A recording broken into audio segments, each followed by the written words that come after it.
Hey, good morning, Pastor Steve here.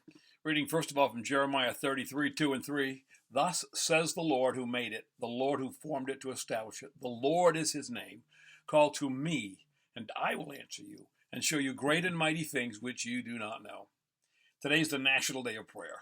Many will gather by various means, some in groups of 10, some by way of social media, and some alone at home in their quiet place of prayer. But many, many, many will pray. I think the common thread of those who pray today is that probably they pray every other day as well. Maybe some will be sparked to pray together who haven't because of the situation, but by and large, praying people pray. Recall when the wise guides of Babylon tried to get Daniel into deadly trouble. The only thing they could find against him was that he prayed. He was devoted to his God. And the king, self-important as he was, kind of got snookered into signing a decree that nobody should pray to anyone but him. Remember that? Or else they would die, be thrown into a den of lions.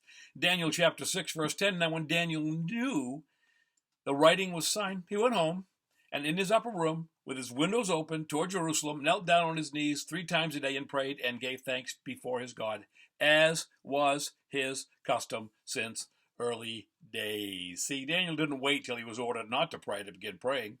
He did as he'd always done. He prayed. He didn't even approach the king and protest this. He rather approached the high sovereign of the universe with his petitions. He knew where the real power was. The Apostle Paul reminds us of the same priority in his writings as well. In 2 Corinthians 10, 3 through 6, he said, For though we walk in the flesh, we don't war according to the flesh. For the weapons of our warfare are not carnal, but mighty in God for pulling down strongholds, casting down arguments, and every high thing that exalts itself against the knowledge of God, bringing every thought into captivity to the obedience of Christ, being ready to punish all disobedience when your obedience is fulfilled. As did Daniel, we too have the mightiest weapon in our arsenal, the direct access to God through Jesus Christ.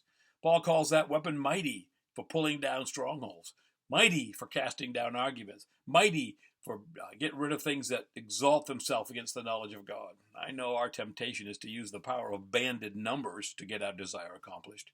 But today we're reminded to use the power of bended knee to pull down strongholds. One more thought from Paul in 1 Timothy 2:8. I desire that men pray everywhere, lifting up holy hands without wrath and doubting. On this National Day of Prayer, you ponder that.